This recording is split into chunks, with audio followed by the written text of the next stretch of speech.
வணக்கம். உயர்நீதிமன்ற தடையை எதிர்த்து தொடரப்பட்ட மேல்முறையீட்டு வழக்கில் தூத்துக்குடி ஸ்டெர்லைட் ஆலை மீண்டும் செயல்பட உச்சநீதிமன்றம் அனுமதி அளித்துள்ளது. ஆலை நிர்வாகம் 100 கோடி ரூபாயை தூத்துக்குடி மாவட்ட ஆட்சியரிடம் வைப்புத் தொகையாக செலுத்த வேண்டும் என்று நீதிபதிகள் உத்தரவிட்டுள்ளனர். இதனிடையே கடந்த 23ஆம் தேதி நச்சு வாயு வெளியேறியதாக ஸ்டெர்லைட் ஆலையை மூட தமிழ்நாடு மாசு கட்டுப்பாட்டு வாரியம் பிறப்பித்த உத்தரவுக்கும் உச்சநீதிமன்றத்தின் இந்த தீர்ப்புக்கும் தொடர்பில்லை என்கிறார் டெல்லியில் உள்ள சன் செய்தியாளர் PD ராமகிருஷ்ணன். தூத்துக்குடியில் செயல்பட்டு வரும் ஸ்டெர்லைட் ஆலையை தொடர்ந்து செயல்படுத்திக் கொள்ளலாம் என்று உச்சநீதிமன்றமானது உத்தரவு பிறப்பித்திருக்கிறது. அதாவது ஏற்கனவே கடந்த 2010ஆம் ஆண்டு செப்டம்பர் 28ஆம் தேதி அன்று பல வழக்குகளை விசாரித்த சென்னை உயர்நீதிமன்றமானது ஸ்டெர்லைட் ஆலையை மூடுவதற்கு உத்தரவு பிறப்பித்தது. அதை எதிர்த்து உச்சநீதிமன்றத்தில் அந்த ஆலை நிர்வாகமானது உச்சநீதிமன்றத்தில் மேல்முறையீட்டு மனு தாக்கல் செய்தது. இந்த மனுவானது கடந்த செப்டம்பர் மாதம் இறுதி விசாரணை முடிவடைந்து தீர்ப்பு ஒத்திவைக்கப்பட்டது. இந்த நிலையில் உச்சநீதிமன்ற நீதிபதிகள் AK பட்நாயக் மற்றும் முகபதி ஆகியோர் இன்று அதற்கான தீர்ப்பை வழங்கியிருக்கிறார்கள். இன்று காலையில் 10:30 மணிக்கு தீர்ப்பானது வழங்கப்பட்டது. அந்த தீர்ப்பில் என்ன கூறியிருக்கிறார்கள் என்றால், சென்னை உயர்நீதிமன்றத்தினுடைய தீர்ப்பை ரத்து செய்து உத்தரவிட்டிருக்கிறார்கள். அதாவது சென்னை உயர்நீதிமன்றமானது கடந்த 2010ஆம் ஆண்டு செப்டம்பர் 28ஆம் தேதி ஸ்டெர்லைட் ஆலையை மூடுவதற்கு உத்தரவு பிறப்பித்தது. அந்த உத்தரவை நாங்கள் ரத்து செய்கிறோம் என்று கூறிய நீதிபதிகள் தொடர்ந்து ஸ்டெர்லைட் ஆலையை நடத்திக் கொள்ளலாம் என்று உத்தரவு பிறப்பித்திருக்கிறார்கள்.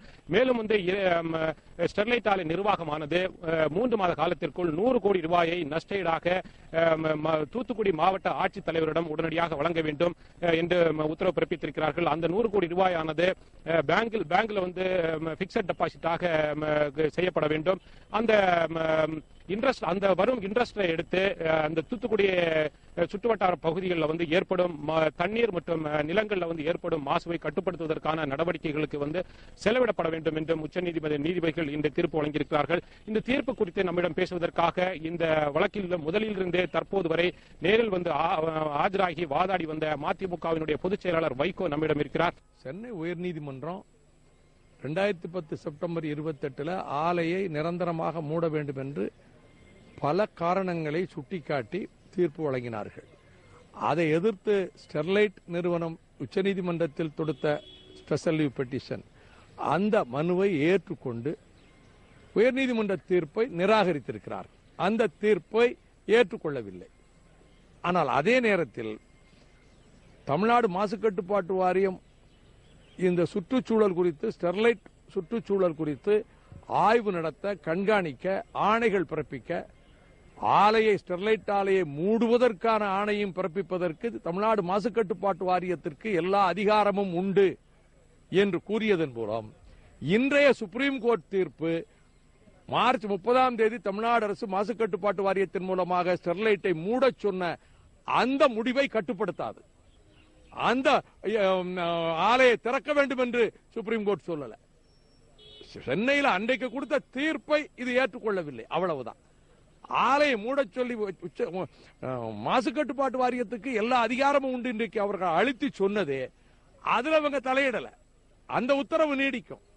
ஆலை மூடப்பட்டே இருக்கும். இதனால் ஆலையை திறந்துட முடியாது. 100 கோடி ரூபாய்னு சொல்றதெல்லாம் மிகவும் வேதனை அளிக்கக்கூடியது. ஏன்னா ஆயிரக்கணக்கான ஏக்கர் நிலம் அடியோடு பாழாகிவிட்டது.